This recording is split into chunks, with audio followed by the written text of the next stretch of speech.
Le berger de Bethléem. Il était une fois, il y a environ 2000 ans, dans les collines tranquilles qui entouraient la ville de Bethléem, un jeune berger, nommé Benjamin. Il n'avait guère plus de 7 ans, mais il passait déjà la plupart de ses journées seul dans les pâturages, à surveiller le troupeau familial. Les moutons, fidèles et silencieux, étaient ses seuls compagnons. Il aimait écouter le bruissement du vent dans les herbes sèches, le cri lointain des rapaces et le tintement des clochettes accrochées au cou des brebis. Mais pourtant, la solitude pesait sur son jeune cœur. Vois-tu, à cette époque, les bergers, bien qu'indispensables, étaient souvent méprisés par les habitants des villages. On les trouvait bruyants, sales et sentant mauvais à force de passer du temps avec leurs brebis. Et tout le monde les évitait. Il en allait ainsi pour Benjamin. Les enfants du village ne jouaient jamais avec lui. Alors, il passait ses nuits à observer les lumières scintillantes du village, imaginant un monde où il serait enfin accepté. Un soir d'hiver, alors qu'il était assis sur un rocher, enveloppé dans sa cape de laine, il leva les yeux vers le ciel. Une étoile brillait, plus fort que toutes les autres, plus fort que toutes les autres nuits, éclipsant même la lumière de la lune. Benjamin sentit son cœur battre un peu plus vite, et il repensa à tous ces gens dans le village. « Je vais leur offrir des cadeaux, » pensa-t-il. « Des présents qui leur montreront combien je veux être leur ami. » Et plein d'espoir, il se mit à l'œuvre. Il rassembla tout ce qu'il possédait de plus précieux du haut de ses 7 ans. Tout d'abord, avec l'aide de sa maman, il tricota un gilet de laine, suffisamment chaud pour réchauffer les nuits les plus glaciales. Et immédiatement, il songea au vieux Nathan, un ancien du village qui avait toujours l'air frigorifié. Plein d'enthousiasme, il se rendit au village et s'approcha du vieil homme, tenant le gilet dans ses mains tremblantes. « Monsieur Nathan, c'est pour vous, » dit-il timidement. Le vieil homme le regarda d'un air soupçonneux. « Que veux-tu, mon garçon? J'essaye de me vendre un gilet? Je n'en ai pas besoin. »« Non, monsieur Nathan, c'est un cadeau, je l'ai fait pour vous, » répondit Benjamin. « Un cadeau de toi? Qu'est-ce que c'est que cette sornette? Allez, file, j'ai déjà un gilet qui me va très bien. Oui. » Benjamin tenta à nouveau de s'expliquer, mais Nathan secoua la tête et s'éloigna en marmottant. Le jeune garçon sentit un nœud se former dans sa gorge, et il s'en retourna vers le campement. Il ne baissa pas les bras pour autant. Il avait encore d'autres idées. Dans la cabane familiale, Benjamin avait décoré une vieille corne de bouc. Il l'avait polie et gravée de motifs, et ainsi transformée en un récipient unique. Il pensa qu'un marchand du village pourrait l'apprécier. « Voilà un objet utile et joli, » murmura-t-il pour s'encourager.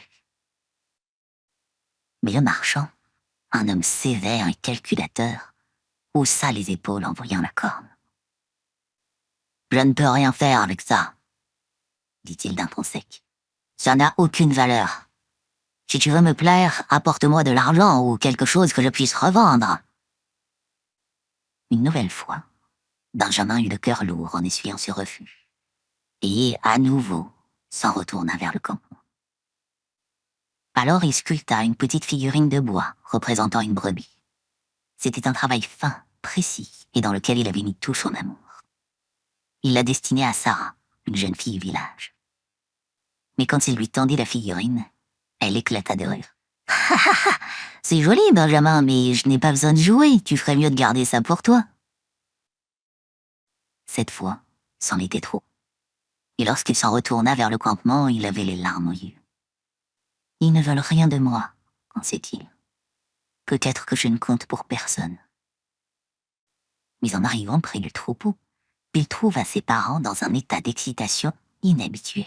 « Benjamin, » s'écria sa mère. « Des anges, nous avons vu des anges dans le ciel. »« Ils nous ont parlé, » ajouta son père. « Ils ont annoncé la naissance d'un sauveur. Il est né cette nuit, ici, à Bethléem, dans une simple crèche, rends-toi compte. » Les anges nous ont invités à aller le voir, continua sa mère.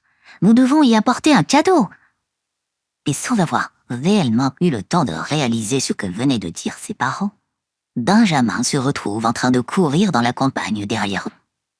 Ils avaient pris comme cadeau leur plus bel agneau, un animal blanc comme neige qu'ils aimaient beaucoup. Quand ils arrivèrent à la crèche, Benjamin fut frappé de stupeur. Devant lui, une lumière douce et chaleureuse baignit un spectacle simple mais magnifique. Au centre, un bébé reposait dans une mangeoire enveloppée de langes.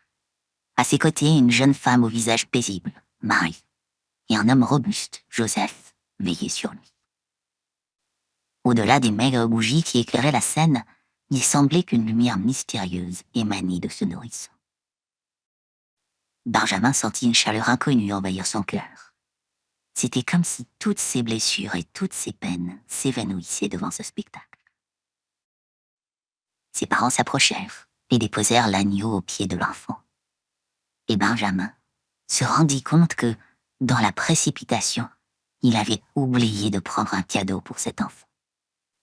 En le voyant si beau, et en se voyant les mains vides, il fut empli de tristesse, et à nouveau, les larmes lui montèrent aux yeux. Mais ces larmes, lui rappelant celles qu'il avait versées plus tôt dans la journée, lui donnèrent une idée. Ici, il fouilla dans son sac, et y trouva les cadeaux que les villageois avaient rejetés. Il s'en saisit, et s'approcha timidement de la mangeoire. Il posa délicatement le gilet de laine à côté de l'enfant. « Pour qu'il ait chaud », murmura-t-il. Puis il déposa la corne décorée. Cela pourrait lui servir un jour. Et enfin, il plaça la petite figurine de bois près de la mangeoire, comme une modeste décoration. « Ce n'est pas grand-chose, mais c'est tout ce que j'ai. » Marie, qui observait le jeune berger, lui sourit avec une tendresse infinie. « Merci, Benjamin. Ce n'est pas la valeur du cadeau qui compte, mais l'amour avec lequel il est offert. Et ces cadeaux que tu viens de faire ont beaucoup de valeur pour mon fils. » Ces mots touchèrent profondément le jeune garçon.